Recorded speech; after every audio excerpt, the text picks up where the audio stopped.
Every problem in life can be boiled down to a relationship problem. How's your sex life? How's your relationships at work, with your parents, friends? This episode is sponsored by the Truism Centered Life's 30-Day Relationship Challenge.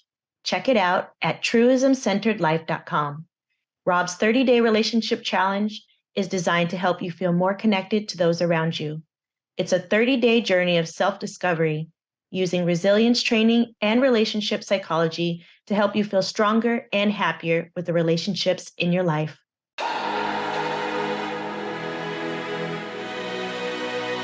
Welcome to Season 5 of the Color Success Podcast, where we talk with guests from AAPI and ethnic minority communities and have real discussions about mental health and what success looks like. I'm your host, Dr. Stephanie J. Wong. Before we get into it, remember to subscribe to our mailing list for free at colorsuccesspodcast.com so you don't miss any updates. There, you will find our socials, YouTube channel, and all episodes on streaming platforms for great additional content. Andrew Pandolfo is an Asian American adoptee who was adopted when he was 3 months old from Vietnam. His entire family is Italian American.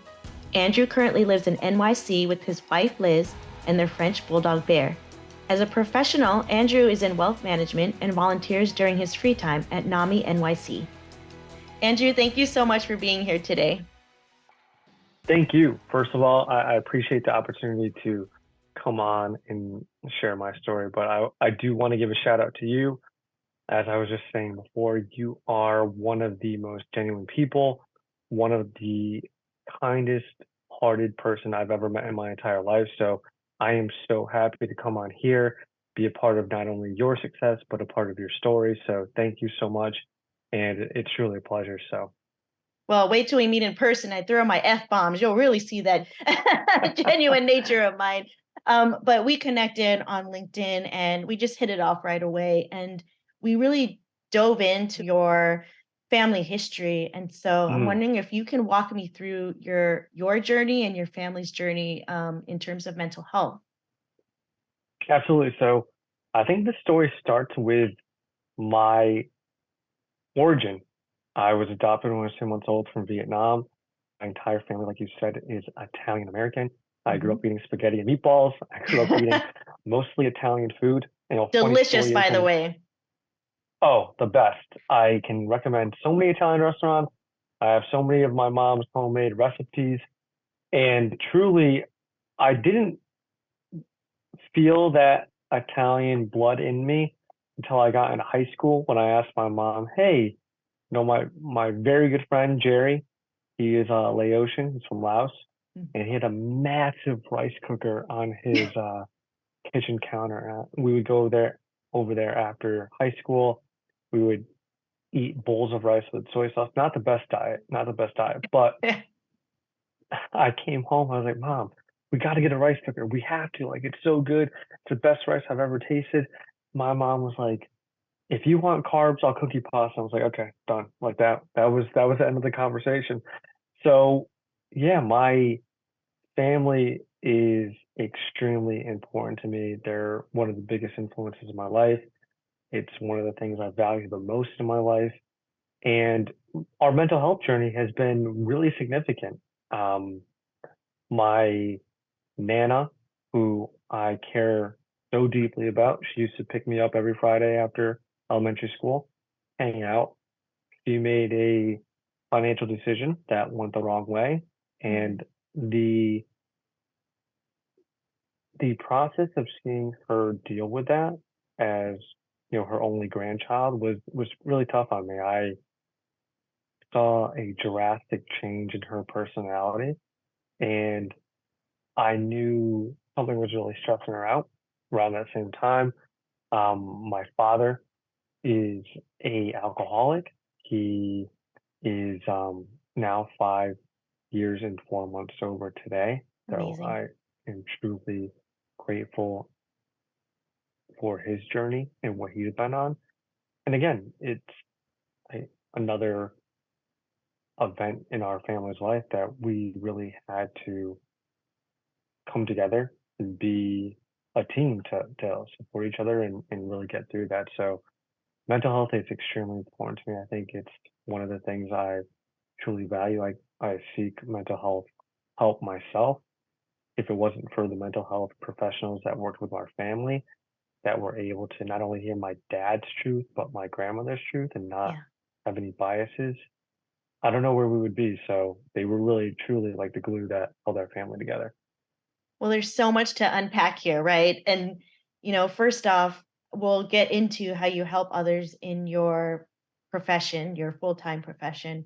But you mentioned your nano made a financial decision that really impacted her life. And so I think a lot of times when people come on the show or even talk about finances, sometimes we continue to say, oh, well, success is not about money. And while I am a strong Mm, adherent of that, there is a hard truth that money can really dictate some of the things, the negative things that you go through. Like if you have food insecurity or you can't pay your rent, like, I speak from a very privileged point right now versus in the past where I've had to really be self-made, so to speak, and really focusing. We talked about generational wealth because I want my kids to have a fighting chance in this very difficult economy and just the income disparity, right? But what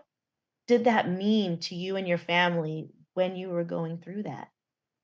Looking back on it, it was more bitter for me in the beginning. Um, I thought it was going to be a home that was going to be in my family for generations.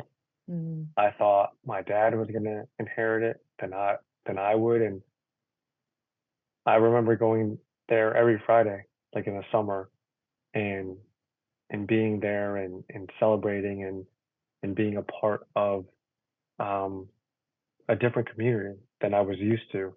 And to me, that was really, really important. It was also something that my family was very proud of.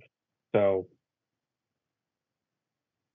now looking back at it, I take a step back and I'm able to understand, hey, sometimes that's just not what's in the plan for us.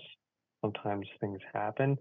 And like you said, now I put that almost weight on my shoulders to provide and open doors for my future children, my future generations that weren't open for me. I think that at the end of the day is one of the biggest lessons is you kind of learn from your mistakes. You kind of learn like, hey, this is what happened when we did this. mhm. Now that we have different resources, different tools, similar to how therapy works, right? When you're talking to somebody and you're giving them tools and the resources to get better through their trauma, when something else traumatic happens in their life, they're able to take a step back, possibly, depending on who the person is, um, take what you've said and the tools and resources and actually use them. That's kind Mhm. of how it is with finance. Like you make one bad financial decision and yeah, you're scarred from it. You have a scar, you have a bruise, you have like a mark on your legacy. And you're like, wow, I really wish I didn't do that. But that doesn't mean that you can't learn from it. It doesn't mean that you can't get better from it. So at the same time, while it hurt in the beginning, and I'll tell you, every time I drove past that house, it Mhm. stung me. It it made me feel very, very hurt. But at the same time, I understand now going for my future and what I want for my kids and my grandkids, that if I make similar decisions, yeah, I'll probably hurt people. If I don't, then maybe we have, you know, a different path that we go down to. Absolutely. And I'm glad you brought that up because a house, while it seems like, oh, this asset or this marker of success, really there's so much tied to a house, especially with if people came to America, immigrant families, like, I mean, Asians weren't even allowed to own homes. And so there's so much history involved. And when people grow up in these houses and there's shared cultural values, I'm sure you've had many a dinners there. Like you said, you'd go over there every week. There's so much involved in that besides just this physical house and, walls and things like that. Not to say that and a home is not where your family is or whatnot, but it is a huge loss. So did that lead into or trigger your dad drinking a lot, or was that something also separate that happened 5 years ago? Yeah, no, I mean, great question. I think I'd probably have to defer to my dad Sure. to get his opinion on it. I think what transpired, handful of years ago was he kind of lost control. I think we all kind of are able to maybe numb some of our pain with things that aren't necessarily great for us. And when that gets out of control, that tends to really, really impact your life negatively. And I think that's kind of what happened. I don't know for sure because again, that's my dad's story, Of course. and for what he feels what is kind of what he went through. But I'll tell you right now, being an only child, I remember that. I remember that year like it was the back of my hand. I went home every weekend. My friends were asking me, "Hey, like, why don't you come out? Why don't you do this?" And I said, "I can't. I can't. I got to go home. I got to be a normal person for my mom." I was waking up at 5:30 in the morning talking to her and Mm. just kind of letting her vent. Um, and while I didn't know the impact at that moment, it was really significant to me for to go home, and it truly changed the progression of my entire family. We're now more open with each other. We're now Mm. more communicative. We now are more understanding of where that person's coming from. I mean, we're not perfect. We're not No perfect one at all. is. We're gonna get in arguments. We're not gonna agree with each other all the time. But I think some things happen in your life, and they might be very very bad in the beginning. But at the end of the day, if you can try to frame it a little differently, you can find the positives. And while I wouldn't wish that upon my worst enemy, it definitely helped my family in the way that we need to progress and move forward. I think these situations really bring up the question like, am I going to let this break me? Right? Am I going to let it Sure. break our family? And I think sometimes in the worst circumstances, we can say, no, we're not going to let this break me, and get the tools, like you said, and the education and the support that we need. And sometimes that is outside of the family, and why we are even having a conversation, right? Because in many of our communities, the secrecy about alcohol addiction is that my grandmother, an immigrant from China, had a really bad alcohol problem as well. I mean, illiterate, and Mhm. had 4 children. My grandpa died when my mother was a teenager. It's like things just pile up. And so one of the big things is, what led you to take that jump and seek therapy? Because it's not, thank you so much for disclosing that, because not all people are transparent about it. Yeah, I try to be an open book, and I try to be very honest with who I am. I think there were things that I just kind of kept deep, deep inside of me and didn't really tell anybody how I was feeling. Because again, being an only child, I don't have a brother, I don't have a sister, I don't Right. have anybody to call on to be like, hey, can you help me with mom or dad? It's me. So I I I hid that for a lot of people. I didn't really wasn't really honest with how I was feeling, and I think seeking therapy helped me release those things I was hiding. It was able for me to be like, hey, like this is how I feel. This is how my environment is, kind of enclosing on me, and at the end of the day, we all go to get physicals. We all go to get our teeth cleaned every 6 months or a year, right? I think you should also do that for your mental health. I think mental health is so important because your brain truly does impact not only the way that you feel, the way that you think, but who you are as a person. So if you can seek that help, get that help that you need, it truly could make a difference in your life. So one thing I wanted to touch upon too is the cultural piece, the adoption piece, because I Mm, recently read a post by an adoptee of like, there's another side of adoption where we have this perspective that when people adopt a child, they are quote unquote saving them. And there's all this historical trauma that many adoptees go through. It sounds like, again, you have a really loving family and you've gone through trials and tribulations, but tell me a little bit more because how have you been able to navigate your identity? Like I said, you went over to your Laotian friend Jerry's house and it's like, oh my God, a rice cooker. Whereas like I grew up in the Bay and that's like a staple on someone's kitchen counter, it's right? like a Keurig, right? It's like, it's going to be there. Yeah. That and a Dyson, right? Everyone and their mom has that around the house, and you see them all in K dramas. But you know, tell me about how your identity development, your cultural identity development has gone throughout your life. Yeah. I mean, that's kind of the very same journey I'm still on. I don't think it's solved yet. I don't think it's um, I think it's a work in progress. I think when you are as young as I was, 3 months old, I didn't Mm-hmm. really know anything about Vietnam, right? 3 months old, you're not going to really remember anything. Um, so when you come to America, and I was adopted by an Italian American family, that really was what I grew up on. I grew up on strong family culture. I grew up on honoring commitments. That I grew up in a Catholic household. My entire life was centered around Italian values. So when I got into school, I realized there were really two ways that you could go about this.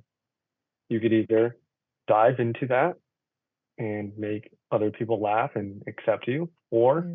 you could reject it and people would be like, "Oh, well, you're not you're not Italian, you're not Vietnamese, so you can get made fun of." So in my personal experience, it was a lot easier to dive into being Italian. So I dove into, Italian culture. I dove into, you know, kind of what they say, a cliche thing is like fake it till you make it, right? It's like I knew that was going to be an easier path for me because I didn't have any strong Vietnamese influences in my life. When my mom and dad tried, they allowed me to, celebrate Lunar New Year, and they tried their hardest. But at the end of the day, they didn't know the information that I needed. They didn't know anything about my biological parents. It was a closed adoption.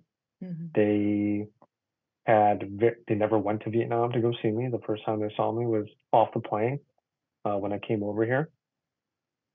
So that identity piece really was a struggle for me. I assimilated to more Italian culture growing up until I was probably about in my mid 20s, and then I realized that if I'm blessed enough to have biological children, it does mean something to be Vietnamese. So I actively did the work myself to join different networking groups for Vietnamese Americans.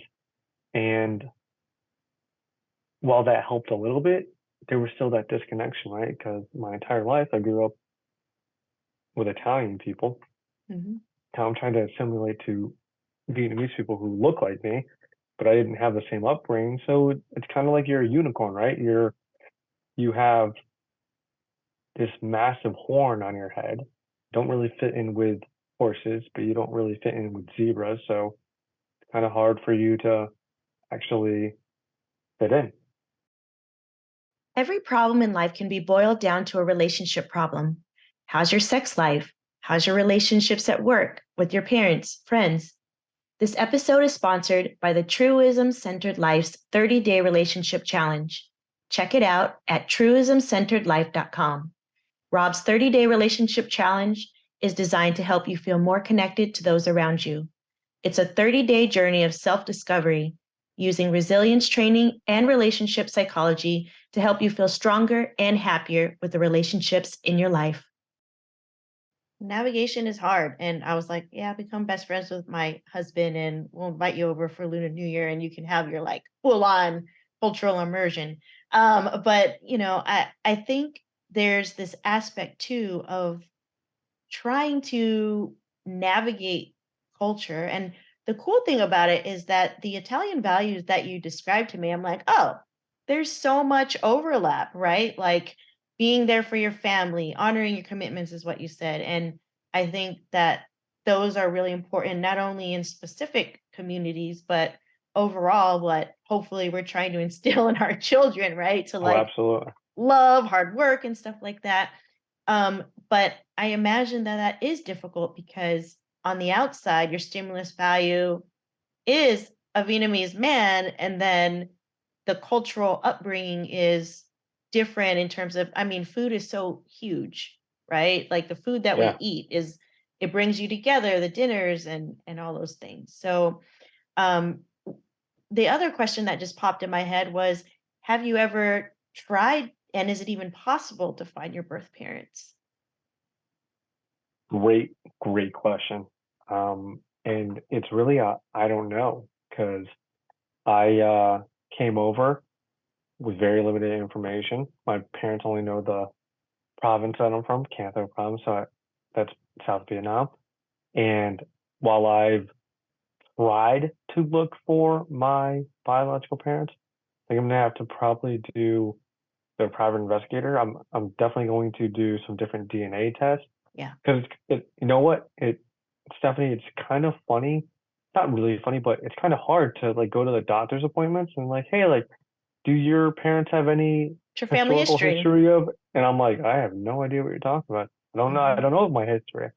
So it's hard in that sense. And you know, I was just at an Italian restaurant the other day, and I was sitting at the bar with my wife, and we were talking and talking about different Italian foods, and the guy was like, "Oh, like you know a lot about Italian food." I was like, "Well, you know, it doesn't look like it from the outside, but my entire family's Italian American. Like I grew up on Italian food, so it is it is like something that while I'm very grateful for and blessed for it, yeah, like when you get into different situations, you kind of have to be open and honest about it. So this kind of leads me to, how do you help those at your job and in the community in terms of mental health? Because I know that it is just so important for you to help others that Yeah, may struggle with that. I think the first thing is I, with my very limited free time, my wife will be the first one to tell you, What's free time? not I don't know. it's not much. Um, I volunteer at NAMI-NYC. It is a mental health nonprofit in New York City that provides free mental health services and resources to people in the New York City metro area. And I think that's so important. The fact that they're able to give resources and tools to people, while Mhm. they're not able to counsel and be therapists, they're able to point them in the right direction. And I like to compare it to similar to being in an AA group.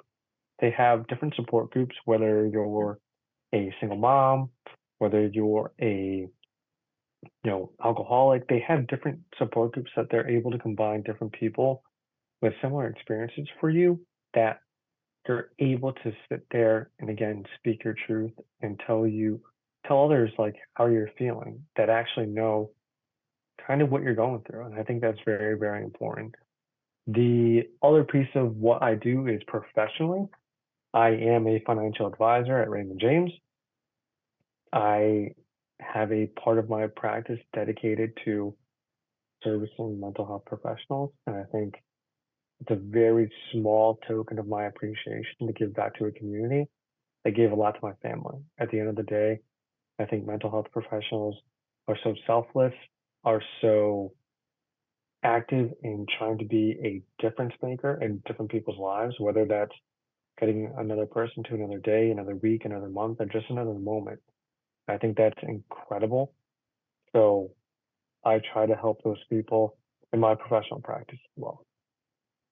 And, you are just so genuine about that. And a lot of it, I've been asked this question of, what do you think you would have needed back in graduate school? And I was like, oh, definitely like joint PhD, MBA. I've learned a lot of, I've always been business oriented, but all these different things you have to learn about running a business, saving for retirement.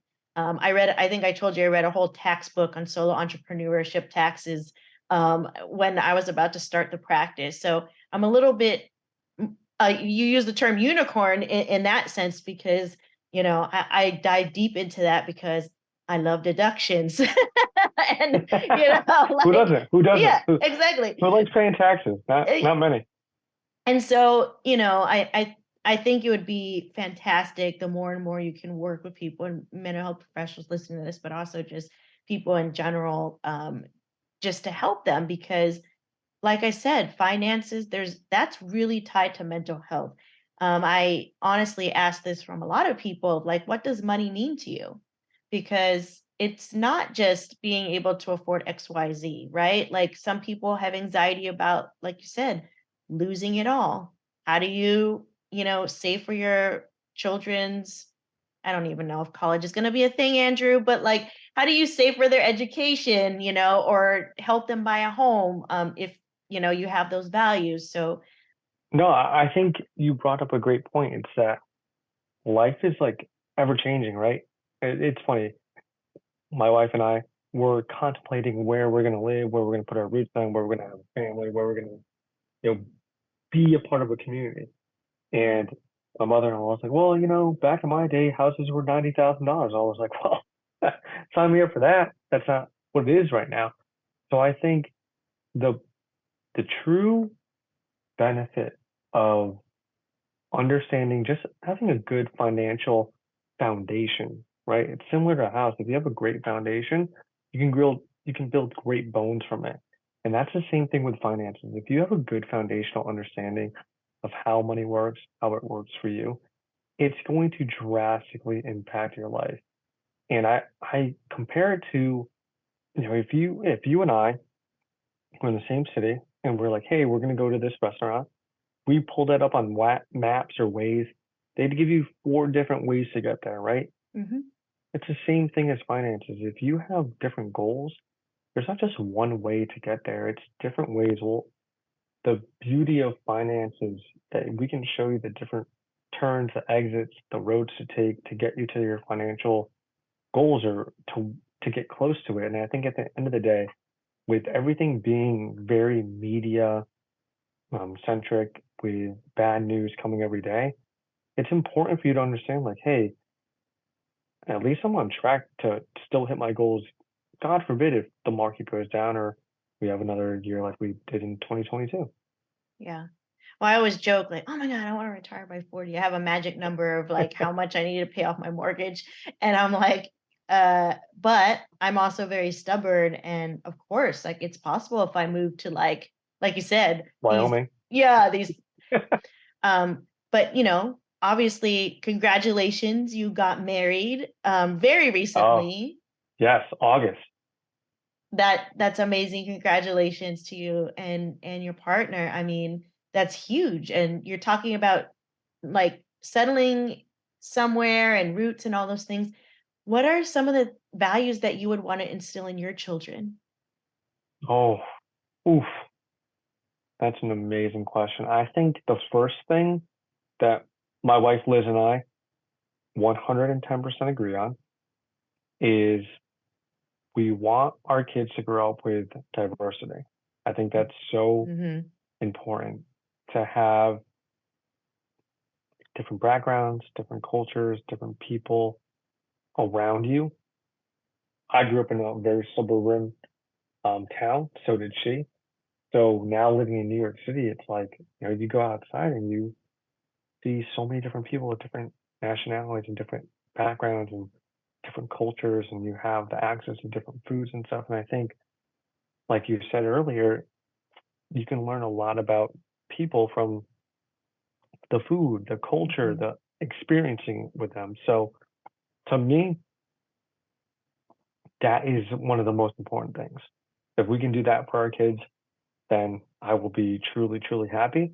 I think the other values that you instill in your kids are truly up to how you can see them as an adult and see them growing. I think everybody changes, right? We don't stay static. So if you have a daughter or son, or um, and they're interested in woodworking, then you try to align it with that. I think it's truly just trying to put your kids in the best position and open doors for them that weren't open for you. That's very well said. I could just mic drop that and end the interview here. But we have more to cover. So I'm I think that that is just so, excuse me, that is so amazing to hear. So aspirational. And I so don't have kids yet. I do want kids, but I don't have them yet. yeah. Um Another question just popped up as you said that is like, I mean, and you are adopted, and I hope that biological kids come easy. But what are your thoughts on adopting? Would you ever consider it, Oh, even after absolutely. having biological kids? Absolutely. I would 110% consider it.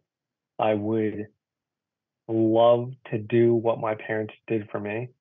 My parents are the three of the most important people of my entire life. They've blessed me. They've truly given me opportunities that I don't know if I was still in Vietnam that I would have. Hmm. My parents are such a blessing, and I am so grateful for them. To even give somebody a quarter of what they've given to me, I would I would feel amazing. So absolutely, it's on my mind. If I'm blessed to have biological kids, I will absolutely love and adore them. But if we're in the position where we're able to, I would absolutely 110% explore it, because going back to it, not everybody's the same. Yeah. Not everybody has the same thoughts. But I've always thought, like you mentioned before, that my adoption was something that was positive, that my parents gave me up to people that they've never met in a country they never went to. And they thought possibly there was a slight chance that I would have a better life there. And to me, I think that's the ultimate sacrifice. I'm not a parent, like I said. I would love to have kids. Can't wait to have them. But that's got to be difficult for any mother, for any parent to go through. So to me, I've always thought of it as a very positive thing.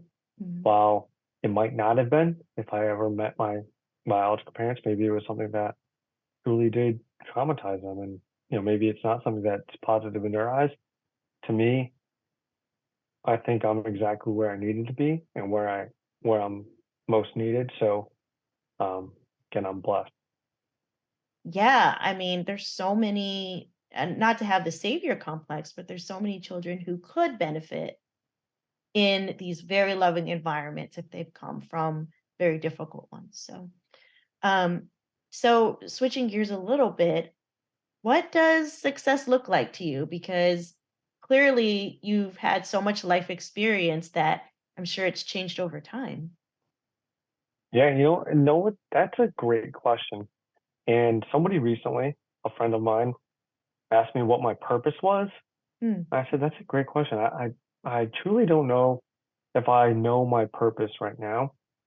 I know I have a lot of roles, and if I can do those roles to the best of my ability, then I think I'm getting closer to my purpose. So I have a role to be an amazing husband and an amazing partner to my wife, Liz.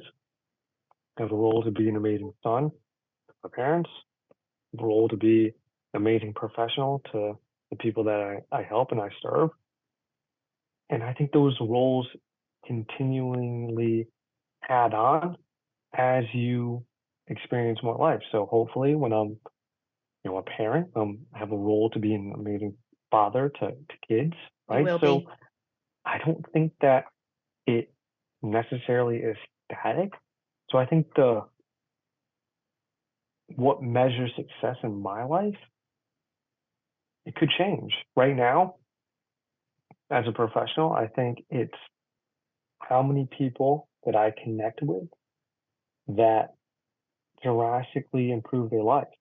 I think if I can say, hey, I helped that person, I did this, I did that, that's going to make me feel like I have some sort of level of success. I don't think it's anything tangible. I don't think it's being able to buy a super yacht or a private jet. I think it's more about how you impact people and how people are impacted by you.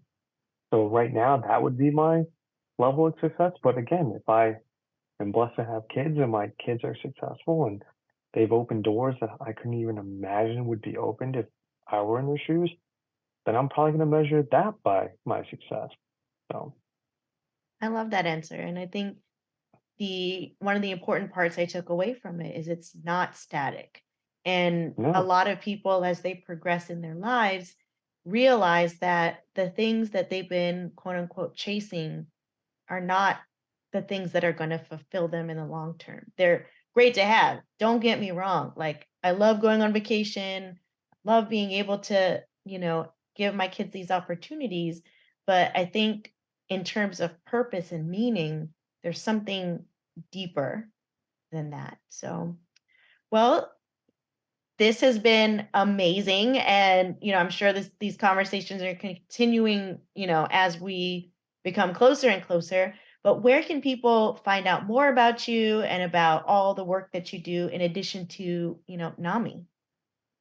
yeah. So for NAMI, you can go to NAMI-NYC.org. Again, it's a nonprofit. You can see different ways to get involved. We have a young professionals leadership group that I'm a part of, and we have an amazing team that is putting together different events. We have a walk in May that we are very, very excited for. We do a walk in New York City to raise funds for mental health. And again, all of the funds that we raise go back to the mental health community where people are able to get the resources and tools that they need. And I think, like I mentioned, it's so important to just have the access to those. And the fact that we're doing it in different major metropolitan cities is truly, truly beneficial because you never know when you might need that help. And professionally, you can find me on LinkedIn. My name is Andrew Pandolfo. I work at Raymond James. I can also include our website, and I'm happy to have any conversation with anybody that is willing to, get a kind of like a oil check, right? You go to the car dealership to see if your oil's right and your cars are working right. It's the same thing with finances, right? If you want just to have a quick, hey, are we doing this right? I'm happy to have that conversation. Absolutely. Andrew, thank you so much for being on the show today. And I'm just so happy that you're able to share your journey. I am so, so appreciative of you. Like I said in the beginning, you are such an amazing person. You truly care about people from the bottom of your heart. You want them to be better. You want to lift people up. I think if the world can have more Stephanies in it, we would be way better off. And I truly, truly appreciate this opportunity, this this time to not only connect with you and to answer your questions, but again to hopefully add value to your audience. And again, I thank you so much. Wow, I should talk to you more often because you just raised my self-esteem. Thank you so much. Thank you.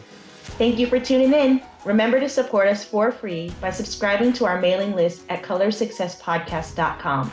There, you will find our socials, YouTube channel, and all episodes on streaming platforms for great additional content. As Rob Heaps from Partner Track said, success is contagious, so come catch it.